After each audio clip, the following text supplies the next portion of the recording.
morning dear student, I am Chitra ma'am. Today I will teach you chapter Mulla Nasruddin की चतुराई of the subject Hindi literature of class 4। आज अपन लोग third chapter Hindi literature का पढ़ेंगे, जिसमें मुल्ला नसरुद्दीन की चतुराई के बारे में बताया जाएगा कि वो गधों को कैसे 3 किसानों में बांटता है। एक दिन मुल्ला नसरुद्दीन अपने गधे पे बैठे बाज़ार जा रहे थे। बाज़ार में उन्होंने देखा 3 किसान आपस में झगड़ा कर रहे हैं। उन्हें देख मुल्ला नसरुद्दीन वहीं रुक गया। वहाँ खड़े होकर के वह उनके झगड़े के कारण को जानने की कोशिश करने लग गया। एक दिन मुल्ला नसरुद्दीन कहीं बाज़ार जा रहे थे, वहाँ देखा उन्होंने कि सड़क पे 3 किसान लड़ रहे थे, तो उनका झगड़ा समझने के लिए वो वहीं रुक गया। थोड़ी देर में किसानों को झगड़ा इतना ज़्यादा बढ़ गया कि उन्हें अपने झगड़े के निपटारे के लिए ग्राम प्रधान के पास जाना पड़ा। किसानों ने गांव के प्रधान को बताया कि वह तीनों किसान मित्र हैं और तीनों मिलकर व्यापार करने के लिए गधे खरीदने गए थे। जब उन्होंने बताया कि हम तीनों मित्र हैं और हम लोगों ने व्यापार शुरू किया है, उसको व्यापार शुरू करने के लिए हम लोग एक साथ गधे खरीदने गए थे। तीनों किसानों ने मिलकर एक व्यापारी से 17 गधे खरीदे थे। उन्होंने कितने गधे खरीदे थे? 17। पहले किसान ने व्यापारी को कुल कीमत की आधी रकम दी थी। 17 गधों की जो टोटल रकम है उसमें से आधी रकम पहले वाले व्यापारी ने दी थी। दूसरे किसान ने कुल कीमत का 1/3 और दूसरे किसान ने जो कुल कीमत थी उसका 1/3 बांट दिया था तथा तीसरे किसान ने कुल कीमत का 9वां हिस्सा दिया था और जो तीसरा किसान था उसने 9वां हिस्सा दिया था कुल कीमत का। अब उन्हें समझ नहीं आ रहा था कि गधों का बंटवारा कैसे किया जाए। अब उनको ये नहीं समझ में आता है कि कितने कितने गधे कौन कौन लेगा, क्योंकि सबकी रकम अलग अलग थी। गांव के प्रधान ने बहुत हिसाब किताब लगाया, उनकी समस्या का हल निकालने की कोशिश की, लेकिन कोई हल ना निकला। तब गांव के प्रधान के पास ये बात पहुंची। उसने बहुत कुछ सोचा कि कैसे कैसे सबको गधे बांटे जाए, लेकिन उसकी समझ में नहीं आ रहा था। तब मुल्ला नसरुद्दीन ने ग्राम प्रधान से कहा, क्या मैं इनकी समस्या को सुलझाने की प्रयास कर सकता हूँ? तब उसने कहा, क्या मैं आपकी समस्या को सुलझा सकता हूँ? ग्राम प्रधान ने खुशी खुशी ऐसा करने की स्वीकृति दे दी। तब उसने कहा, हाँ ठीक है, हमसे हिसाब नहीं लग रहा है, तुम ही बताओ कि कैसे बांटे जाएँ इनको गधे। मुल्ला नसरुद्दीन ने किसानों से पूछा कि वे क्या चाहते हैं। वह बोले, हम अपने गधों को इस तरह बांटना चाहते हैं कि हम सबको उतने गधे मिले जितने गधों की कीमत हमने दी है। मामला दिलचस्प था। दर्शकों की भीड़ इकट्ठा हो गई थी। वहाँ पे सब बहुत सारे लोग इकट्ठा हो गए थे ये देखने के लिए कि गधे कैसे बांटे जाएंगे।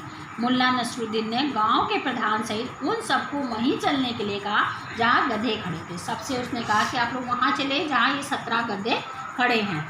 ग्राम प्रधान सहित किसान और सभी देखने वाले वहां पहुंच गए। मुल्ला नसरुद्दीन ने गधे गिने, वह संख्या में 17 थे, क्योंकि किसानों ने 17 गधे खरीदे थे।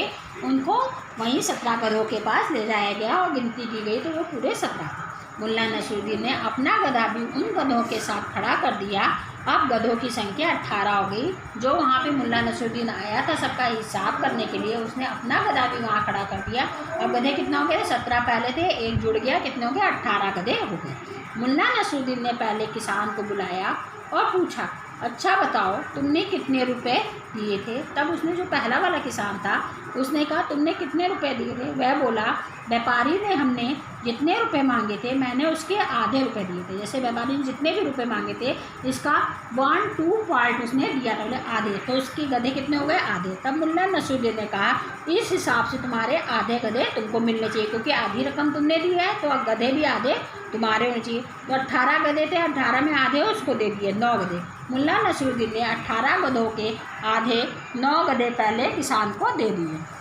अब उसने दूसरे किसान को बुलाया, उससे पूछा, तुमने व्यापारी को कितने रुपए दिए थे? उसने कहा, मैंने व्यापारी को कुल कीमत के 1/3 रुपये दिए थे। जितनी कुल कीमत हुई थी इसका 1/3 पार्ट उसने दिया था। मुल्ला नसरुद्दीन ने कहा, इस हिसाब से तुम्हारे कुल गधों का तीसरा हिस्सा तुमको मिलना चाहिए। तो 18 का तीसरा हिस्सा क्या होगा? 6, 12, 6 थे 18, 6 गधे फिर उसने दूसरे किसान को दे दिए। मुल्ला नसरुद्दीन ने 6 गधे दूसरे किसान को दे दिए। लोग विस्मय से मुल्ला नसरुद्दीन को देख रहे थे। सब लोग फिर हैरानी से देख रहे थे, ये बंटवारा कितने अच्छे से कर रहा है और कैसे कर रहा है। मुल्ला नसरुद्दीन ने तीसरे किसान से पूछा तो उसने कहा, मैंने कुल कीमत का 9वां हिस्सा दिया था। उसने कहा था जितना भी हिस्सा था उसका 9वां हिस्सा मैंने दिया था। मुल्ला नसरुद्दीन ने कहा, इस हिसाब से तुम्हें कुल गधों की संख्या 9वां हिस्सा मिलना चाहिए। 18 का 9वां हिस्सा कितना होता है? 2। तो 9वां हिस्सा कितना हुआ? 2। मुल्ला नसरुद्दीन ने किसान को 2 गधे दे दिए।